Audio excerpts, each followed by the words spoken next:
Au sommaire de cette session d'information, une forte affluence a été observée ce premier jour de reprise des banques après 4 jours d'arrêt de travail. Et cela n'est pas sans difficulté pour les clients. Les détails dans ce journal. Les groupes armés terroristes n'épargnent personne dans leur folie meurtrière. Ces derniers jours, ils ont pris pour cible des adolescents dans le cercle de Bankassa. Vous en saurez plus au cours de ce journal. Après 9 mois de prison ferme, le porte-parole du mouvement Yeraolo debout sur les remparts, Sidiki Kouyaté vient de recouvrer la liberté. Il avait été condamné à 18 mois de prison, dont 9 mois ferme et 9 mois avec sursis. Voilà pour le sommaire. Au plaisir de vous retrouver dans ce journal. Bienvenue à tous. Je vous le disais dans le titre, le président du Conseil national de transition a reçu en audience ce mardi 11 juin 2024 le directeur de l'USAID, Ogal Odo, et les membres du comité indépendant de suivi, évaluation et de la mise en œuvre des recommandations des Assises nationales de refondation CINER-ANR au Centre international de conférence de Bamako, CICB. La délégation du CINER-ANR était venue remettre un exemplaire de son rapport 2023 au président du CNT. Pour plus de précision, écoutons ces quelques réactions recueillies par Idrissa Sidibé et de Zakaria Oumar Keïta. Je voudrais exprimer toute ma satisfaction pour cette rencontre ce matin, la rencontre avec le président du CNT. Voilà. Again, that's really all for now, but at some other time we can do a proper interview. For now, I just want to say thank you for the opportunity. Pour le moment, je voudrais tout simplement dire merci à tout le monde, y compris la presse. La rencontre de ce matin, c'est la remise au président du Conseil national de la transition, à son institution, un exemplaire du rapport 2 qui a été établi à la suite des Assises nationales de la refondation.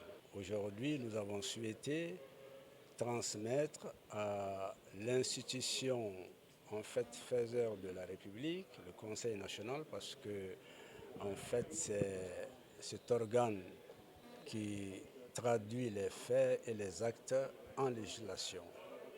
Et étant donné que les Maliens se sont exprimés lors des assises nationales, il y a eu des recommandations et les recommandations ont été traduites par le gouvernement en action et le gouvernement a permis leur suivi en instituant un comité de suivi et d'évaluation. Parce que la seule constitution ne suffit pas à un pays d'avoir une peau neuve, mais ce sont les lois qui vont habiller la constitution, qui vont lui donner une peau neuve. Or, l'institution qui donne la peau neuve, juridiquement à un pays, c'est son Parlement, notamment le Conseil national de la transition.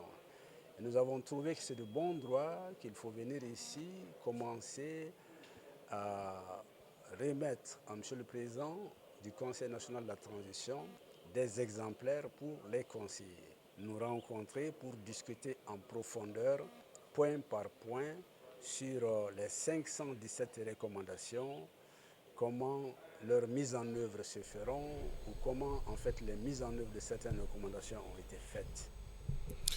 Depuis ce matin, les banques sont prises d'assaut par les clients pour les opérations d'argent en cette veille de fête du Tabaski. Cette affluence intervient après la levée du mot d'ordre de grève du SINABEF, syndicat national des banques, assurances, établissements financiers et commerce du Mali, suite à la mise en libération provisoire hier de Hamadoun Ba, leur secrétaire général.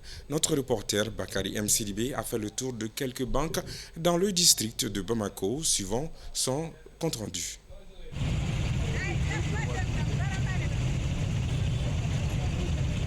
Des centaines de personnes alignées à l'entrée de la banque et devant les guichets automatiques pour faire des opérations bancaires afin de faire face aux dépenses de la fête de Tabaski. Pour être parmi les premiers services, beaucoup de clients se sont rendus à leur banque très tôt le matin. Ce chef de famille, âgé d'une quarantaine d'années, attend impatiemment son tour. Épuisé, il nous rencontre son calvaire. L'opération que je viens faire aujourd'hui, normalement j'aurais dû venir le vendredi. Bon, c'est vendredi d'ailleurs qu'on a appris la grève. Donc du coup, ce qui a fait que ce n'est qu'aujourd'hui que j'ai pu venir. Donc ça, bien sûr que ça a posé des désagréments. Donc il n'y a qu'à voir l'affluence aujourd'hui pour constater cela. Il y a une forte concentration de personnes devant l'établissement. Donc on attend notre tour. Pour vous dire là, franchement, à mon arrivée, alors moi ça fait, ils appellent les gens par trentaine. Donc ça fait la deuxième trentaine que je patiente en fait. Ils ont appelé 30 personnes une première fois et une deuxième fois. Bon, moi je patiente toujours. Donc peut-être la prochaine fois ce sera mon tour. Malgré tout, il reste optimiste. Vous pensez que vous aurez également l'argent pour bien préparer la fête? J'espère en tout cas. On ne sait jamais avec... parce que vu l'affluence, on n'est jamais à l'abri des choses ici en fait. Donc on attend toujours. Profitant de notre micro, des usagers lancent un appel au syndicat des banques. Qu'ils essaient de vraiment penser aux clients. Parce que là, effectivement, comme vous l'avez dit, on est à la veille de la fête. Les gens, ils ont déposé leur argent. Ils en ont besoin maintenant. Donc ils pensent vraiment à ça. La grève était vraiment très malvenue. C'était vraiment très malvenu compte tenu de la proximité avec la fête. Donc ils essayent à l'avenir de penser à cela. Nous sommes les pauvres innocents dans l'histoire. Donc on croise les doigts que cela ne se reproduise plus, quoi. Voilà. En tout cas, les clients n'ont d'autre choix que d'être patients. Le porte-parole du mouvement Yereolo debout sur les remparts, Sidiki Kouyaté, placé sous mandat de dépôt en septembre 2023 par le procureur du pôle de lutte contre la cybercriminalité, Dr Adama Coulibaly, a retrouvé la liberté après avoir purgé la peine de 9 mois de prison ferme. Gabriel Keita pour les détails.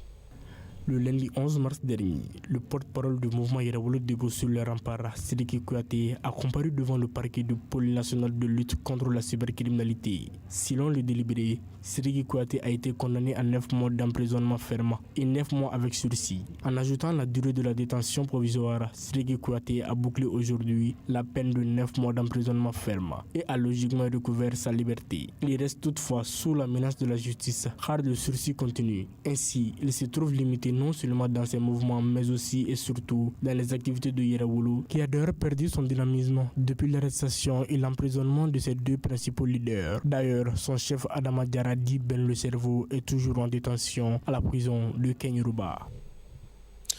Dans leur folie meurtrière, les combattants terroristes ont décidé de prendre pour cible les populations civiles en général et les enfants en particulier. Ces derniers jours, des adolescents ont fait les frais de leur cruauté dans le cercle de Bankas. Explication Adam Tangra. En effet, des hommes armés non identifiés ont assassiné 2 adolescents vendredi dernier. Selon des témoignages, les victimes étaient à moto et venaient du village de Andé, cercle de Bankas. Le crime a été perpétré entre les villages de Andakanda et Guédié-Bomo, précisent les mêmes sources. Ce nouvel assassinat a provoqué la panique au sein de la population.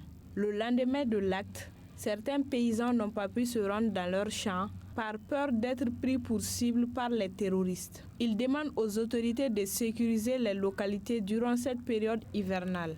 Justement, la protection des travaux champêtres est devenue une priorité absolue depuis que les combattants terroristes ont abattu en fin de mois de mai dernier une vingtaine de personnes déplacées dans leurs champs dans la région de Badiangara. Depuis, les agriculteurs vivent dans une certaine psychose dans la région. Le lancement de la 25e édition de la quinzaine de l'environnement s'est déroulé à Sikasso, la capitale de Kénidougou. Organisé par la direction régionale de l'assainissement et du contrôle des pollutions et des nuisances de Sikasso, l'objectif de cette campagne est de mettre en exergue les défis environnementaux et partager les préoccupations environnementales avec les populations en vue de susciter un débat sur les effets du changement climatique. La cérémonie a eu lieu à la décharge de Sikasso en présence des autorités régionales et des élus locaux. Idrissa Diallo depuis Sikasso pour les détails.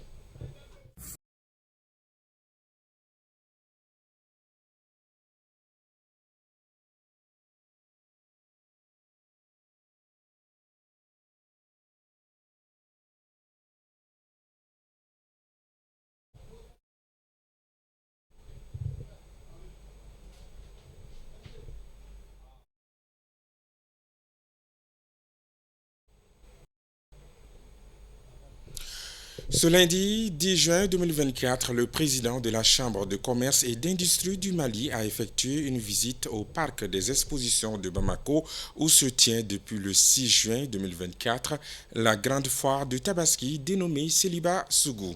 Parrain de cet événement, Mandjou Sempara est venu s'assurer du bon déroulement de Céliba Sougou et encourager les exposants. Compte rendu à Lamako Diabaté, Mantela Ouattara.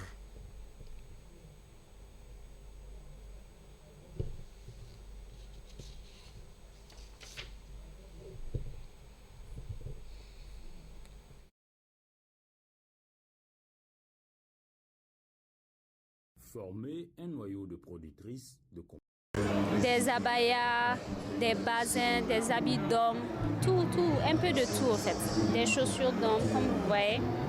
Voilà, un peu de tout. Cette foire de Tabaski, dénommée Céliba Sougou, organisée par la Chambre de commerce et d'industrie du Mali, rassemble depuis le 6 juin des commerçants, des stylistes, des teinturiers, des représentants, des restaurateurs et des vendeurs de moutons. Elle vise à faciliter les courses de fête de Tabaski. Et par cette visite, le président de la CECIM veut s'assurer du bon déroulement de cet événement.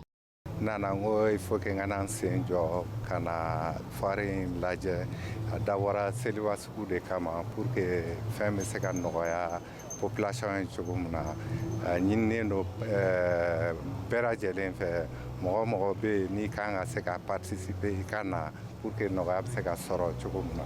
Cette initiative de la Chambre de commerce et d'industrie du Mali est vivement saluée et appréciée par les exposants, mais aussi par les clients. Oui, franchement, c'est une bonne initiative.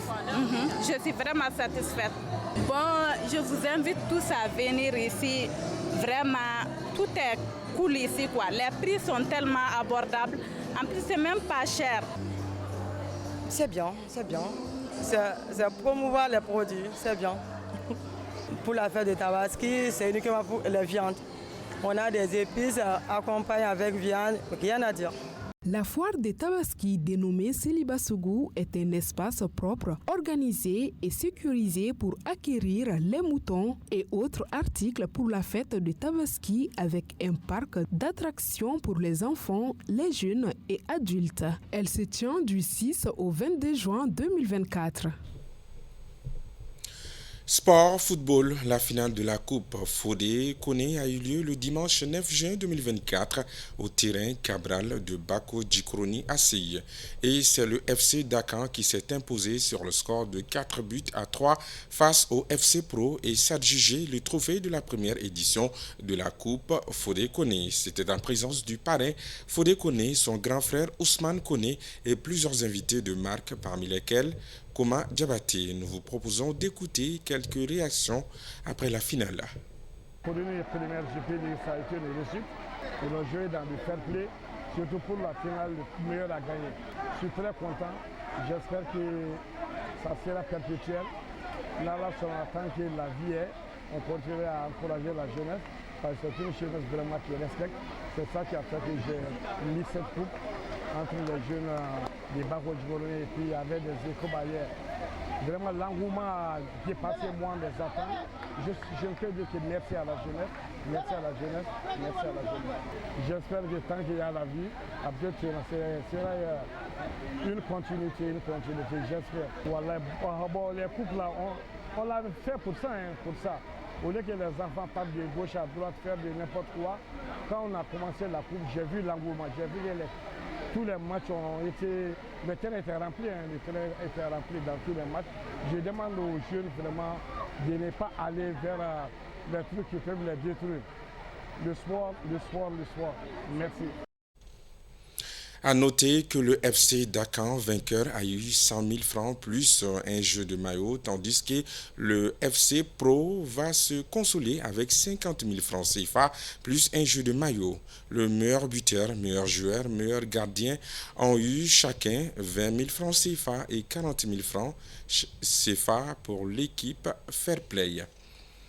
Le lancement de la 25e édition de la quinzaine de l'environnement s'est déroulé à Sikasso, la capitale du Kénédougou, organisée par la direction régionale de l'assainissement et du contrôle des pollutions et des nuisances de Sikasso. L'objectif de cette campagne est de mettre en exergue les défis environnementaux et partager les préoccupations environnementales avec les populations en vue de susciter un débat sur les effets du changement climatique. La cérémonie a eu lieu à la décharge de Sikasso en présence des autorités locales et régionales. Idrissa Diallo, depuis Sikasso, pour les détails. Former un noyau de productrices de compost pour la fertilisation et la restauration des terres en vue de la durabilité du patrimoine commun, tel est l'objectif général de cette 25e édition de la quinzaine de l'environnement organisée ici au Kénédougou par la DERACEPEN. La quinzaine de l'environnement, initiée au Mali depuis 2000, s'inscrit dans le cadre de la mise en œuvre de la politique nationale de protection de l'environnement et qui met l'accent sur le renforcement des capacités de tous les acteurs en matière de gestion de l'environnement en vue d'obtenir leur adhésion et leur participation active dans la mise en œuvre des actions de protection de l'environnement sur le territoire national.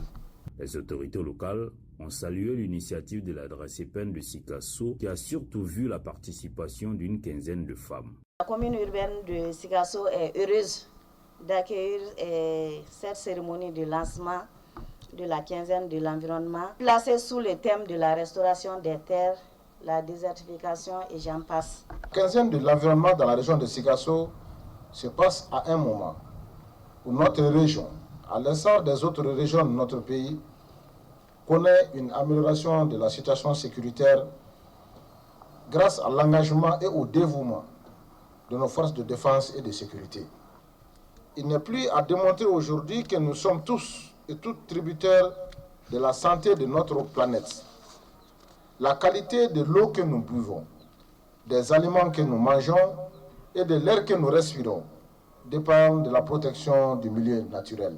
Cette cérémonie marque le lancement des activités de la 25e édition de la quinzaine de l'environnement dans la région de Sikasso, ainsi que la formation de plus d'une quarantaine de femmes issues des associations féminines sur la production du compost pour la fertilisation et la restauration des terres. Plusieurs activités sont prévues pour lutter contre les effets néfastes du changement climatique.